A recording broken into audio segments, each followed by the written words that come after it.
This is Leaders Who Scale, and I'm Jeff Siegel. I've worked with thousands of companies over the years, and I'm fascinated by seeing how many of them grow and scale. Join me as we learn from the leaders of growing companies and share that knowledge. Leaders Who Scale is sponsored by Siegel Solutions, providing world-class accounting, advisory, and QuickBooks and Acumatica Cloud ERP services. Today's guest is a process optimizing machine. She holds a background in corporate paralegal and legal operations. And since joining the company in 2017, she streamlined all processes, starting with the initial customer, a prospect contact, all the way through invoicing. And she's brought the company into the 21st century. She's helped triple the company's revenue in 4 years. She's the CEO of Clearview Washing LLC. They're located in New Jersey. I want to welcome Christine Hodge. Hi, thank you so much for having me. It's an honor. Thanks for being on, and I'm excited to talk in the next, 40 minutes or so, 45 minutes, just on how you're doing this and kind of really your challenges. So, I mean, the first question I have, and kind of the big important question would be, what's your most challenging aspect of scaling the company? I would say that our most challenging aspect of scaling the company would be the implementation of technology and our processes. So basically, when we want to implement a new technology or a new process, we have it in our minds, we plan, we work behind the scenes, we work really hard to make it as easy as possible to implement. But the actual implementation is very, very challenging because you're working with people with different backgrounds and, different needs and different ways of learning. So when you're working with other people and you're trying to implement a process, it can take a while, but it's worth it. So the company, I think, was formed back in 2004? Is that around the time? Mm-hmm. And you came in 17. What was that like when you first came in? Were you like a firecracker? Like, hey, we have to put in all these systems? And what were I'm sure there was pushback. I'm just curious how you actually went about doing this.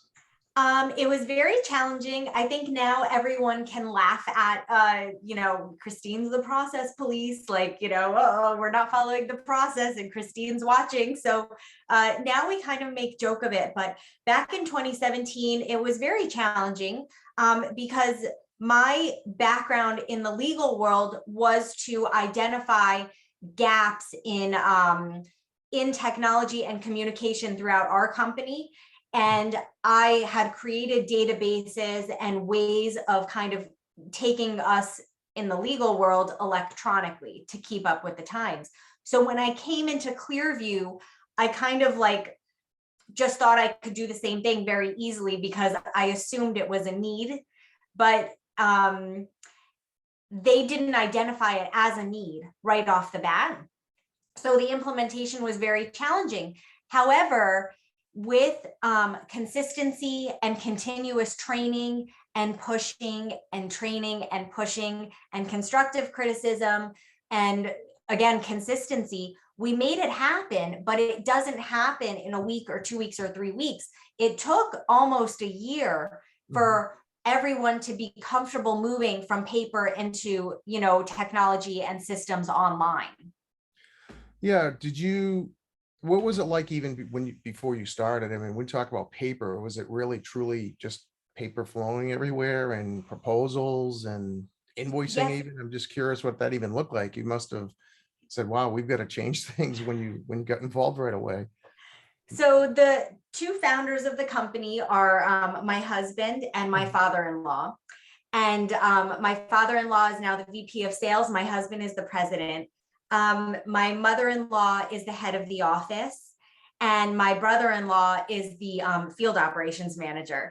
So not only did I marry into the family, but I also joined them and kind of changed everything. Must be fun at family dinners, I'm sure. Yeah, exactly. We've done a really good job of separating work and personal, which is great. And that's, one of the true keys to our success, because you have to be able to separate the two. And So everything was really handwritten between my husband and my father-in-law. They would handwrite the estimates. They were doing all the estimates themselves. We didn't have a sales team. Mhm.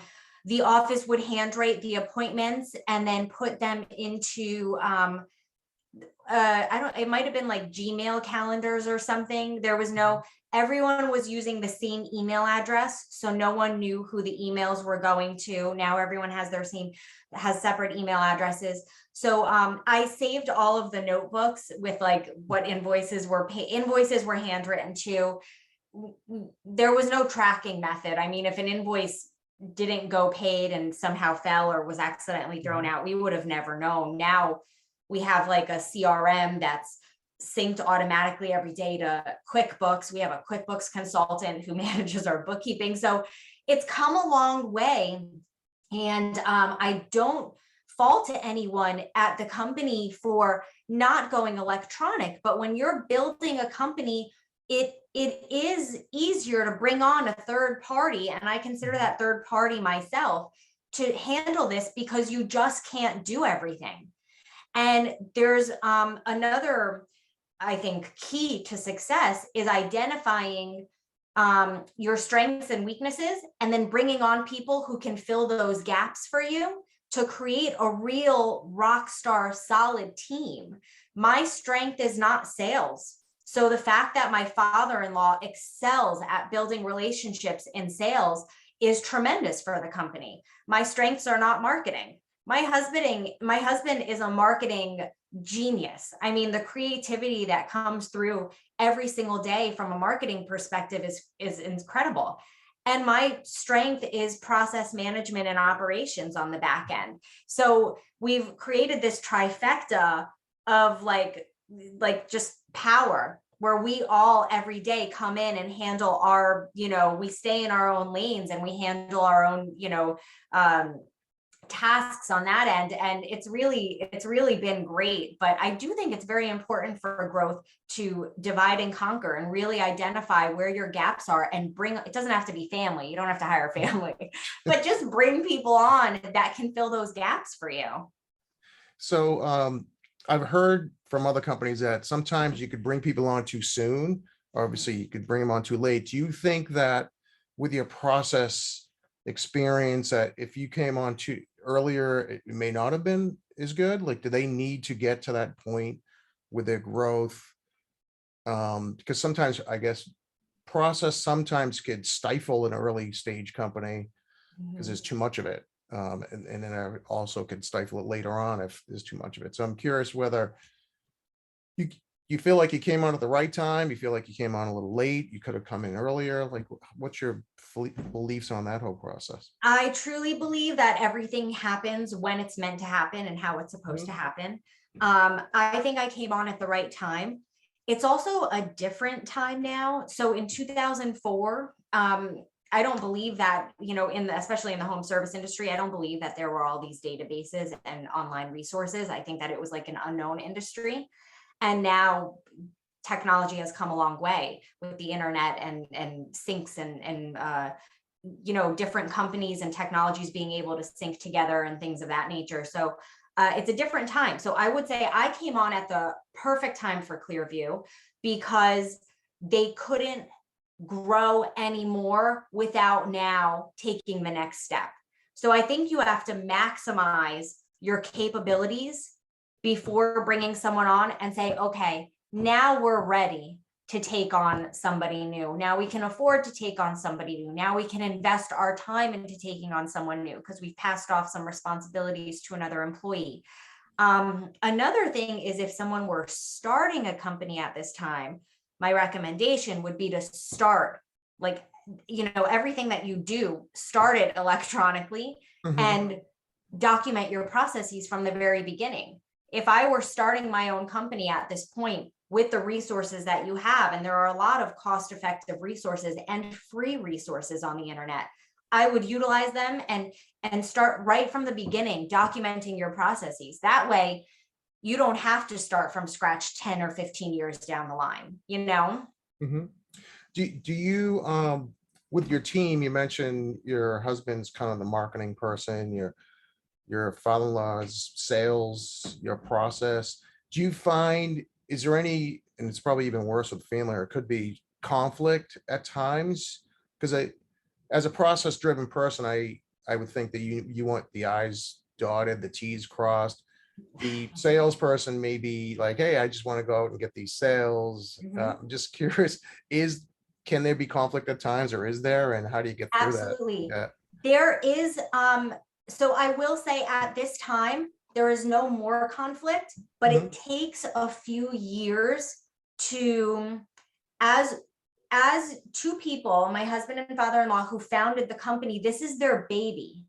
So it's completely understandable that it takes a few years to, or it takes some time to fully trust the process and trust the change and put your trust in the hands of the person who's trying to implement something new, because change is scary and change is hard.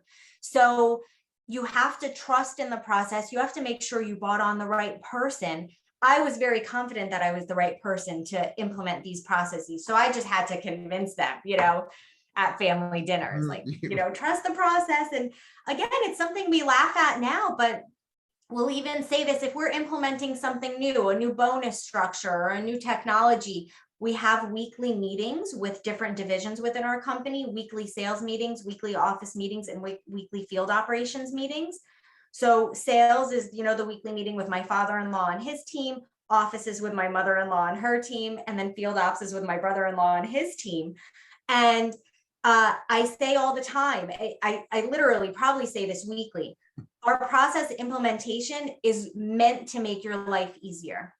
We're not implementing a process ever, nor should you if you're growing your business and you're bringing on a process person or trying to implement. The process should never make someone's life more challenging, but you do have to climb that mountain while learning the process, and then learn that it's made your job a lot easier. But you do have to have your team understand that they're going to have to invest upfront in learning the process. It must be a challenge. I mean, have there been any, I hate to use the word failures, have there been any things that you've tried and it just didn't work and you had to move on to something else or some other system? I'm trying to think. Our CRM was a huge success. Our quoting software was a huge success. I would say I can't call anything a failure, Mhm. but I have learned, in my mind, I thought that I could train something and then they'll run with it. And because I've never been a manager, like I wasn't a manager when I was a paralegal, I wasn't in a leadership position ever. So I've learned, I've read a ton of books on I leadership, see them actually. all. Yeah, I've learned that in true leadership, it wasn't a failure, but training isn't a one-day thing or a one-week thing. Every single time that you're interacting with your people, you Mhm. have to be training, because from their end, they don't know what you're talking about. I sit here and I work on my systems, 24/7. And then I can't just hand it off and say, like, all right, this is how you do it. Here you go. It doesn't work that way. So I've grown as a leader in understanding that it's going to take longer, and it's not fair to throw a system at somebody and say, here you go, make it work. Yeah. No, especially with people who are in your field, you have a lot of what I would call technicians. They're out doing the job and you're bringing in a whole new system and probably a lot of electronic mobile. I mean, I'm sure you have mobile systems. iPads, yep. And so it's a whole new thing for them to, they probably had the scratch pad in the truck and now they've got everything on their phones or the tablets or, yeah, it's Absolutely. what's your favorite systems? And you have multiple ones, it sounds like, for different things. You said you had quoting, you use QuickBooks, which is awesome. Mm-hmm. Um, and you have like scheduling software too and things like that. Yep. We have scheduling software. So when somebody requests an estimate, that is scheduled through our scheduling system.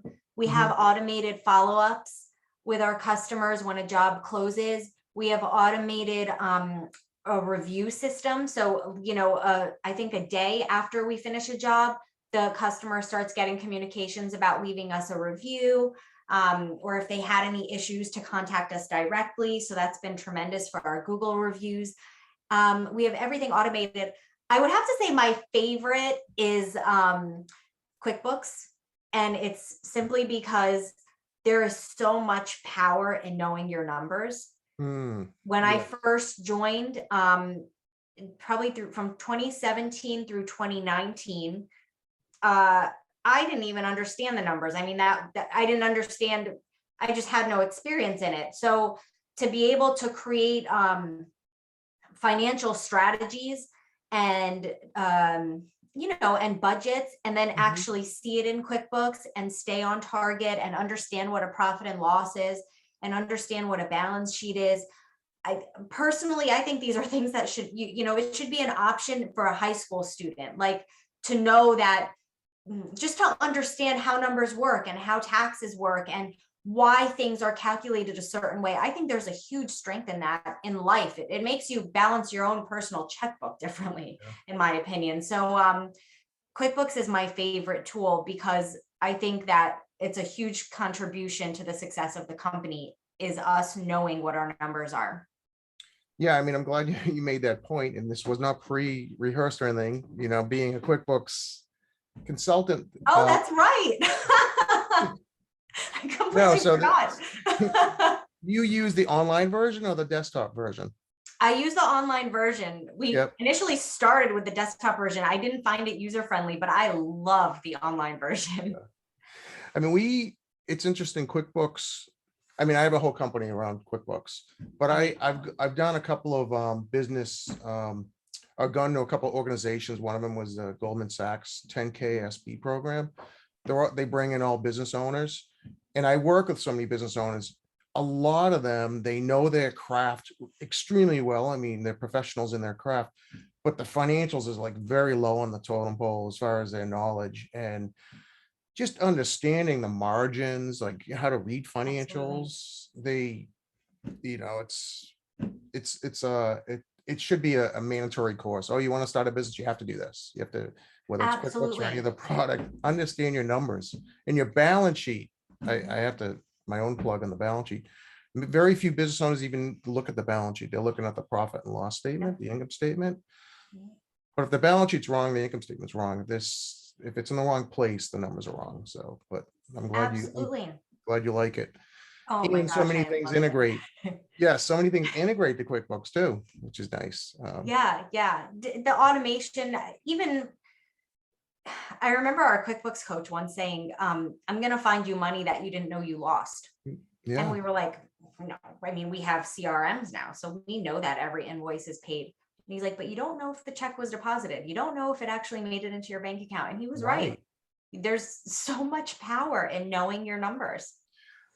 Yeah, I mean, I've had clients where they'll send out an invoice and they'll use QuickBooks. They're doing it all the right way, but if that invoice is not being paid, they're looking at their numbers and they're seeing this great revenue and they're wondering why they have no money. And it's because nobody's collecting on those invoices and it's growing on the balance sheet again. So many ways to read these numbers, and they could fool you if you don't see the big picture. Absolutely. So, absolutely.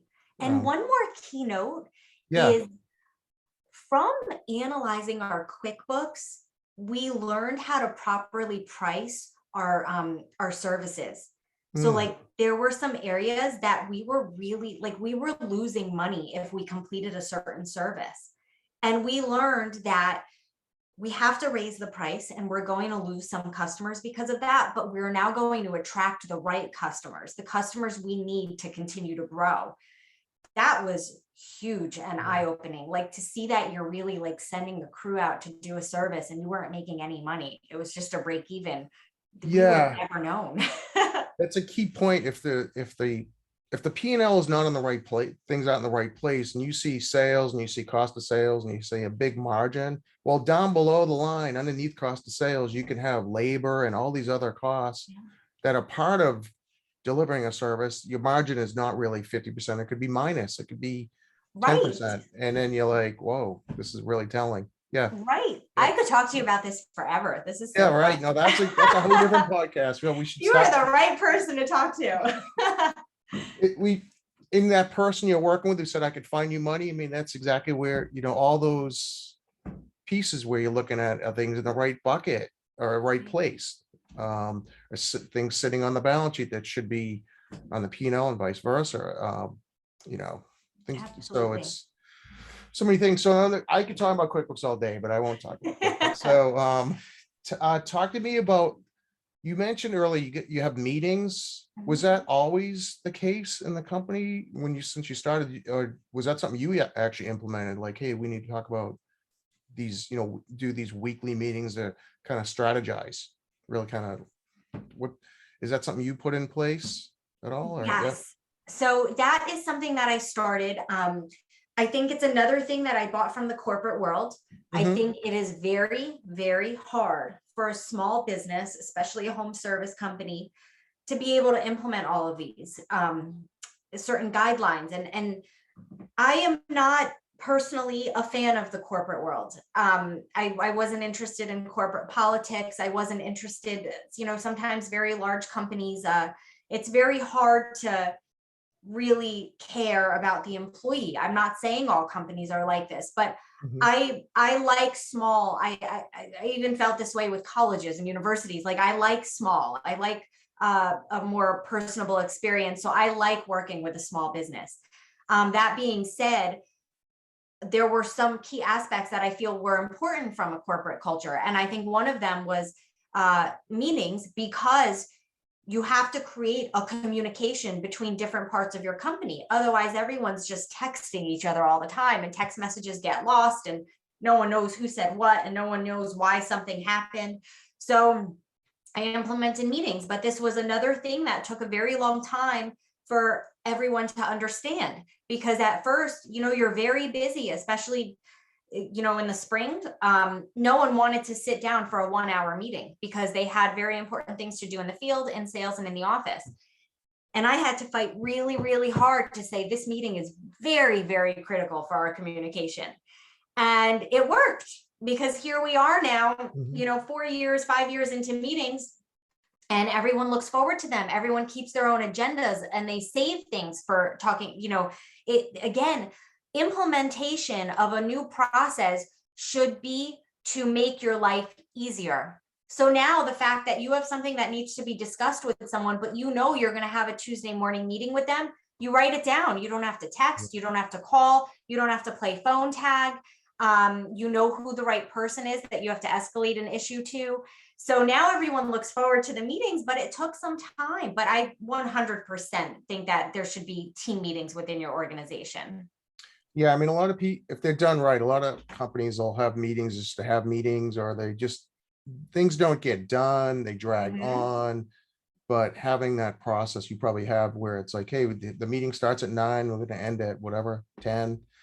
Here's what we're going to do, and then we'll talk next Tuesday, whatever. Yeah, so that's Absolutely. important. And then you had mentioned earlier that we have field employees, and the field employees they don't necessarily sit in an office all day. For our field employees, we created a binder, and that binder sits at our shop, and it's open to anyone. So if a field employee has something that needs to be discussed at the next meeting, the top page of that binder, they just write down what needs to be discussed. It can be anonymous. And the Monday morning, the 7 a.m. meeting before the field goes out and dispatches to their jobs, everything that's in that binder on that list is discussed with the field crew, which is incredible. And then we also have a safety component. So my husband will pick one safety topic to discuss on a Monday morning meeting. And then everyone kind of like signs off on that agenda, so that we know who learned that safety topic. So it's really come a long way, but it's, I highly recommend it if someone doesn't currently hold meetings. Yeah, no, that sounds great.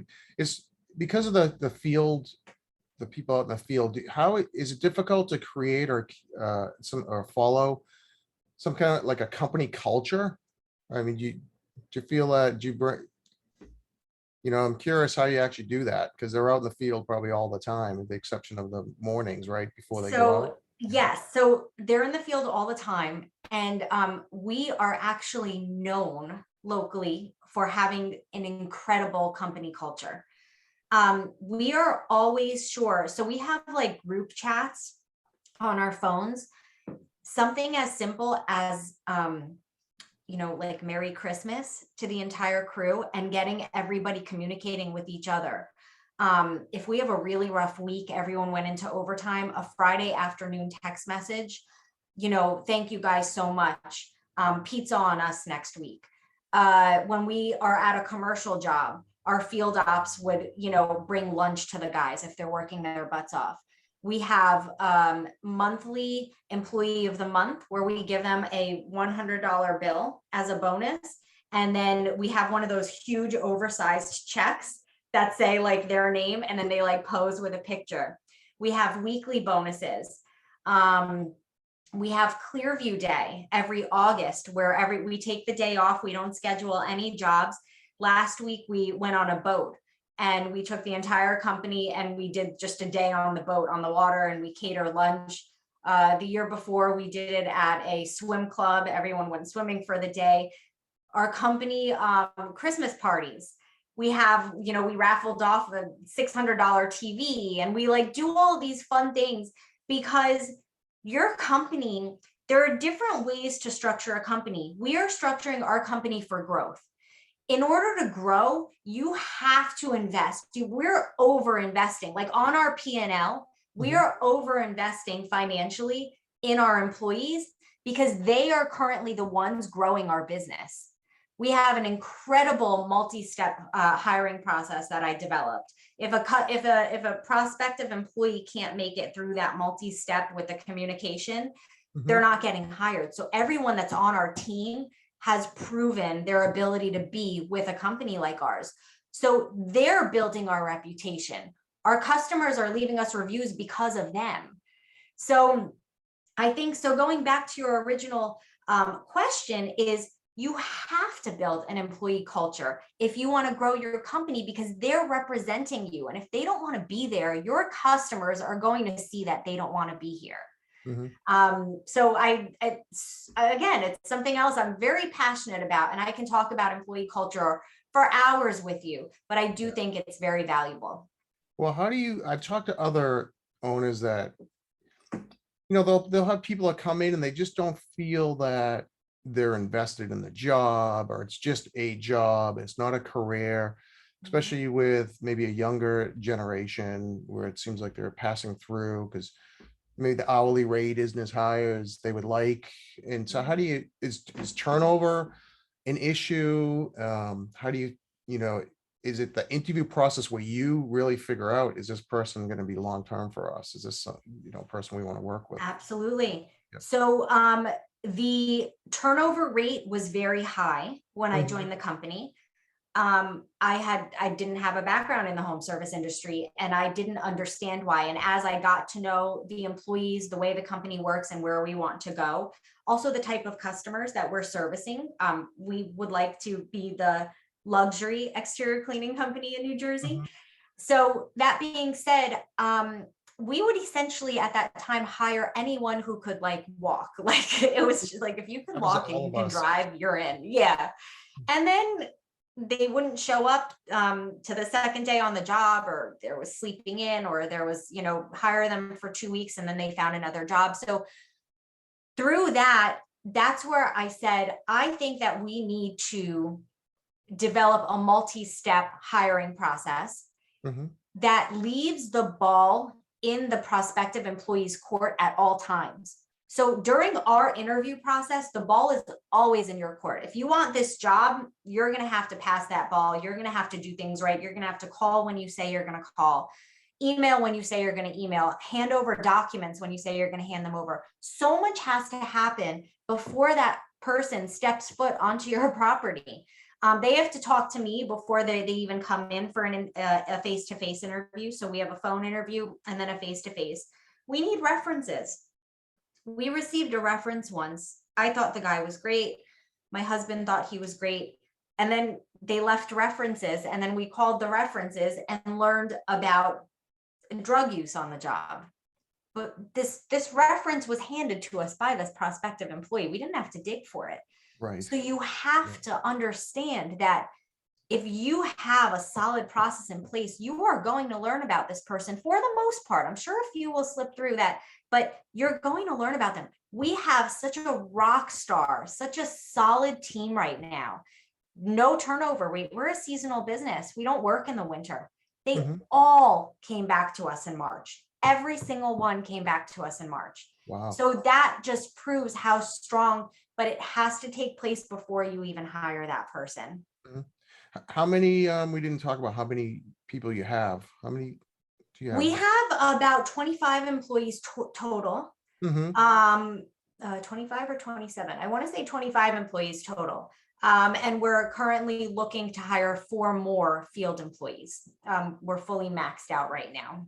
Yeah, I was going to ask you, as you grow, how do you figure out on the hiring side whether you need to hire someone in the sales, someone in like field, or back office, or even operations? Do you have that planned out, or is that just kind of a result of growth that we bring them in when we need them? You bring them in when you need them. You don't want to, it's a lot of the P&L, right? And your payroll percentages. We know what we need our field percentages to be in payroll, and we know what we need our back end office and sales percentages to be. So we're able to monitor that throughout the year. So we know if we're kind of heavy in a certain area, but we typically hire when we are maxed out. So if we got to the point, we have 4 salespeople right now, 2 commercial, 2 residential. When we get to the point where on a daily basis, they can't handle, or even a weekly basis, they can't handle the workload, the quotes or the requests are coming in faster than we can handle, we'll know to bring someone else on. But right now we can handle it. This is how we know we need to hire 4 more in the field, because we're fully booked until June, and we don't want to be fully booked until June. It's great, right? But we have the capabilities right now of bringing on 2 more crews. Let's bring on 2 more crews. I spent the whole morning doing phone interviews. So I believe in investing in employment, but I don't think it should happen prematurely. You have to have the need for it, not the want. I want to hire somebody to help me out, right? I want a personal assistant, but that's not a priority right now. There's virtual assistants out there. I know there are virtual starting to get into that a lot. Yeah. We're not there quite yet. Give me like 2 years and I'll be able to convince my husband. Do you have like a plan do you have like a 3-year, a 5-year, like any future plans as far as the business growth? Do you actually plan that out? That's a great question. We have a target that we would like to meet this year and next year. So we have mapped out what Clearview would like to gross this year. We have a conservative gross, and then I have what I anticipate the gross will be. And we have that for 2022 and 2023. Okay. 5-year plan, we don't have one business-wise. We have personal plans. So my husband and I have pretty solid like professional development plans, personal goals. He wants to veer into, we both do, he wants to veer into coaching. He's very passionate about training other entrepreneurs. He graduated from Rowan University from the entrepreneurship program, and he chose Rowan because of the entrepreneurship program. He wants to give back now to future entrepreneurs because he's so passionate about this. I want to public speak. I want to go speak to a group of people and say, you can do this, and talk about the hiring process and do what I'm doing with you. Like I'm very passionate. I can talk about it for hours about process management. And that's what I want to do. I think that those personal goals will take our company in the direction it's supposed to go, to be honest with you, whether it be to continue to grow, whether it be to sell down the line. But we just want to, we promoted our first non-family member in 2021. That was huge for us. Like, to be able to we met this employee at a local community college at a job fair. And he started out in the field, and then he became a team lead, and now he's field operations manager of the residential division. And this is his career. And we're like, we've created careers for people. If we can do this for another 10, 15, 20 years, where this isn't a job, this isn't like a summer job, this is a career. Like, we're going to invest in you so that you can live the lifestyle you want to live. That's like, that would be a true goal and vision for us. Yeah. No, that is awesome. Yeah, that's like the big, hairy, audacious goal, right? The BHAG, right? So I was going to ask you about opportunities for growth, and that just topped it off right there. And one of the things I was going to ask you on the growth side, because I had spoke to another leader in a home services industry, and he went from doing kind of what you're doing, not the same service, into franchising, because he said, hey, I think I have a great thing going here. I want to teach other people how to do this. And I'd be curious if that's even something that you've even thought about as a company. We've thought about it. We've gone back and forth between franchising or potentially opening up multiple locations. We have the technology, systems, and infrastructure to first open up multiple locations within, the state, the tri-state area, and then potentially franchise. So we've thought about it. But we want to push as far as we can in terms of the local success. Right. Before we branch out. There's so much we can do in the state of New Jersey and New York and Pennsylvania. And I think once we've maxed out the market here, then I think we'll take that step. First things first, right? Yeah. You know me and my processes. Yeah, exactly. And right. And that must be a challenge even for you, because you're very process driven, but you also have vision. And so it's you're both sides of the fence, because I'm very vision oriented personally, but I want process, but I'm not the one to put it in place. I'll tell you that. Okay. I'll even have someone else put it in place and not follow it. So I have Absolutely. to keep myself back in as the owner of my own company. So it sounds like you have great vision as well as process. And Thank you. so just kind of, I think there's so many questions I could ask you, but I'll wait another year and actually get you back on to see how it's going. I would love that. Yeah, that'd be kind of cool. Just tell me about yourself, your family, like what do you do outside of work? Your passions. Yeah. Sure. So outside of work, we have 2 kids. We have a 4-year-old and a 2-year-old. A 4-year-old daughter named Gabriella. Our 2-year-old is named Billy. They keep us quite active. We have Gabriella in dance and gymnastics, and Billy's like starting t-ball for the first time. So we take great pride in work-life balance. We don't believe in working, with the laptop in bed or taking away from family time. On weekends, we truly value our family time. I love to garden. We moved into a home that had a beautiful garden, and I was so blown away by it that I really learned how to build it up and add to it. And I really enjoy it. So that's like mommy time, is like when my husband's with the kids and I get to go outside and work on our garden. I really also love crafts and event planning and things like that. In my mind, I was always going to own an event planning company and do like beautiful decor, but now I do that for like our daughter's birthday's in June, and I'm in like party planning mode. So that's really fun. And my husband is very passionate about sports and traveling. And those are all things that we do as a family. And we enjoy the balance. I really love working with my husband because we feel like a power couple. We feel that way. We feel like we're succeeding as parents. We're teaching our kids that you can do whatever you want to do.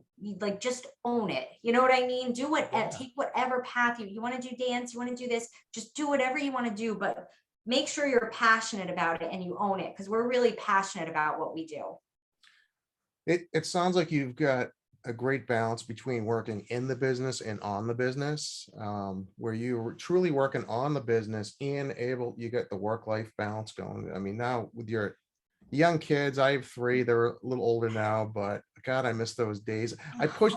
It's funny. I was growing a business, and I always wanted them to like, oh, I can't wait till they walk and go to school, and I almost pushed it without Right. realizing that, God, I wish I can go back. So it's Oh, yeah.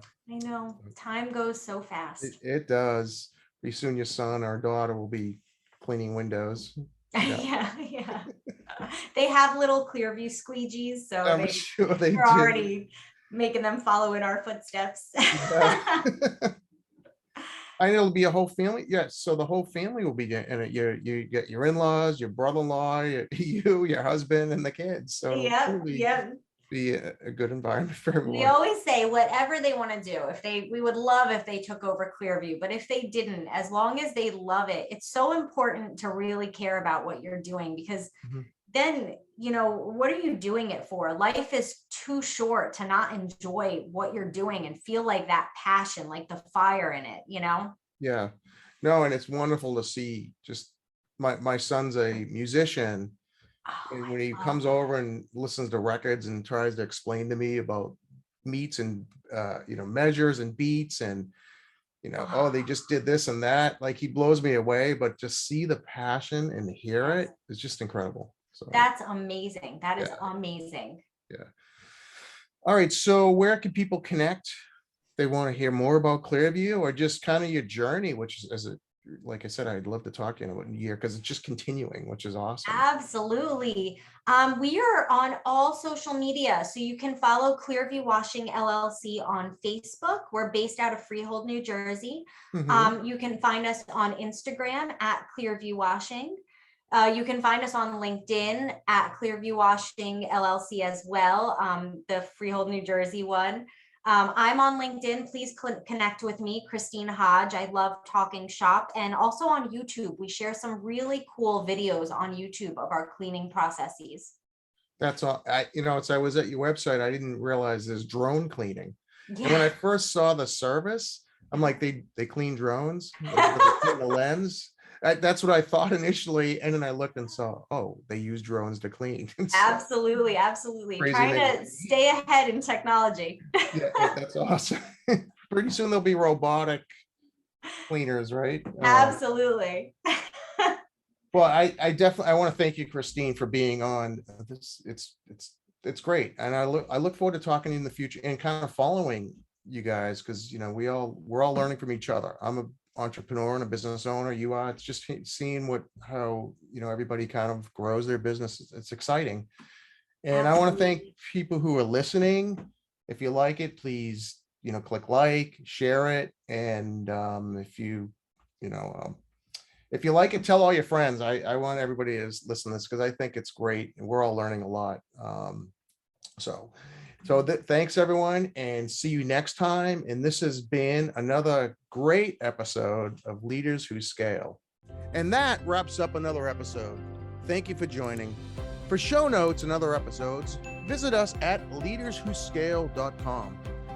Leaders Who Scale is sponsored by Siegel Solutions, providing world-class services and cutting-edge tools that help businesses grow and succeed.